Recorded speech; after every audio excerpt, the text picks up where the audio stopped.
Hello students, इस video में आप लोग देखेंगे कक्षा 10वीं के एनसीईआरटी गणित से प्रश्नावली 6.5 के प्रश्न संख्या 4 का हल।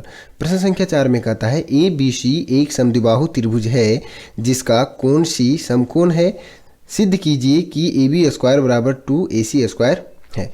तो जैसा प्रश्न में कहा जा रहा है उसके अनुसार से हमें एक आकृति की रचना पहले कर लेनी है, उसके बाद आगे इस प्रश्न को हल करना है। तो प्रश्न में आपको कह रहा है कि ए बी सी जो है एक समद्विबाहु त्रिभुज है। तो आपको मालूम होगा कि समद्विबाहु त्रिभुज का जो है दो भुजा आपस में क्या होता है, बराबर होता है ना। उसके बाद इसमें कह रहा है कि जिसका कोण सी समकोण है। तो यहाँ से हम कह सकते हैं कि त्रिभुज ए बी सी जो है हमारा है एक समद्विबाहु समकोण त्रिभुज है, क्योंकि इसमें कोण जो है सी एक समकोण भी है, मतलब 90 डिग्री है कोण सी का वैल्यू, और ये जो है एक समद्विबाहु त्रिभुज भी है ना। तो इस हिसाब से त्रिभुज ए बी सी क्या हो जाएगा, एक समद्विबाहु समकोण त्रिभुज हो जाएगा। तो आइए पहले रचना कर लेते हैं ए बी सी समद्विबाहु त्रिभुज की। तो ये आप देख पा रहे हो कि हमने एक समद्विबाहु त्रिभुज की रचना की है।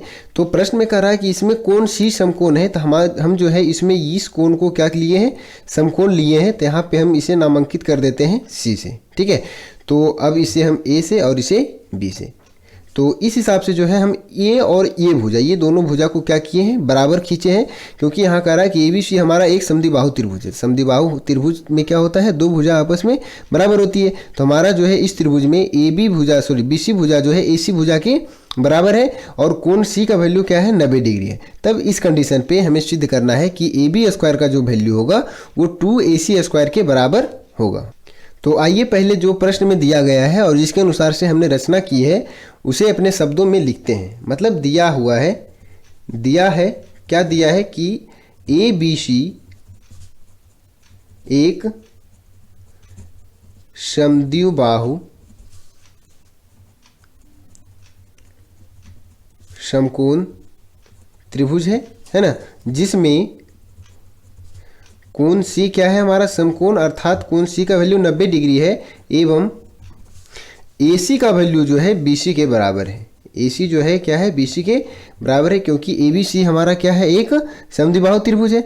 तब इस कंडीशन पे हमें सिद्ध करना है कि AB स्क्वायर जो है 2AC स्क्वायर के बराबर है। तो यहाँ लिखेंगे कि सिद्ध करना है, सिद्ध क्या करना है कि AB स्क्वायर का जो वैल्यू है वो बराबर है 2AC स्क्वायर के। क्लियर है ये चीज़। तो आइए अब प्रमाण में आते हैं। तो प्रमाण में हम क्या लिखेंगे, त्रिभुज ए बी सी जो है हमारा एक समद्विबाहु समकोण त्रिभुज है, यानी कि एक समकोण त्रिभुज है। तो समकोण त्रिभुज में जो है पाइथागोरस प्रमेय के अनुसार कर्ण का जो वर्ग होता है वो अन्य दो भुजाओं के वर्गों के योग के बराबर होता है। तो इसमें जो है हमारा कर्ण ए बी है, समकोण के ठीक सामने की भुजा। क्लियर है।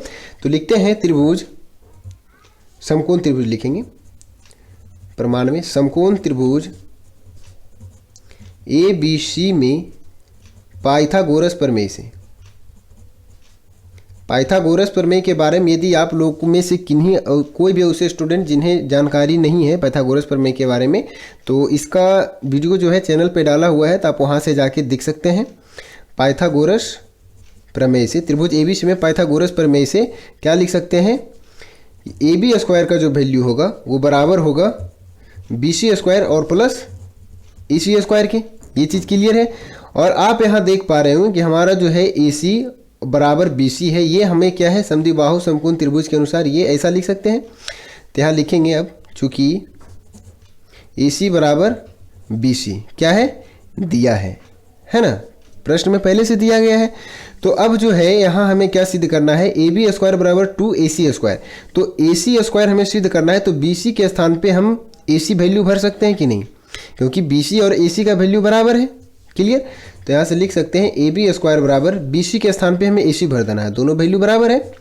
तो AC स्क्वायर हो जाएगा BC स्क्वायर के स्थान पे, प्लस यहाँ से लिख दीजिएगा चूंकि AC बराबर BC ये दिया है, इसलिए AB स्क्वायर बराबर AC square plus AC square. ये क्लियर है। तो AB स्क्वायर बराबर, यहाँ भी AC स्क्वायर है, यहाँ भी AC स्क्वायर, मतलब AC स्क्वायर दो बार आ रहा है, तो इसे हम लिख सकते हैं 2AC स्क्वायर। ये चीज़ क्लियर है। तो यही हमें प्रश्न में क्या करना था, सिद्ध करना था कि AB स्क्वायर का वैल्यू जो है 2AC स्क्वायर के बराबर है। ये आप देख सकते हैं। तो ये प्रश्न जो है सोल्व हो चुका है। आशा करते हैं कि आप लोग प्रश्न संख्या 4 को बिल्कुल ठीक तरीके से और बिल्कुल आसान भाषा में समझे होंगे। तो यदि वीडियो पसंद आया तो वीडियो को लाइक कर अपने दोस्तों के साथ शेयर अवश्य कर लीजिएगा। मिलते हैं इसके अगले वीडियो में, तब तक आप हमारे चैनल पर बने रहेंगे। धन्यवाद।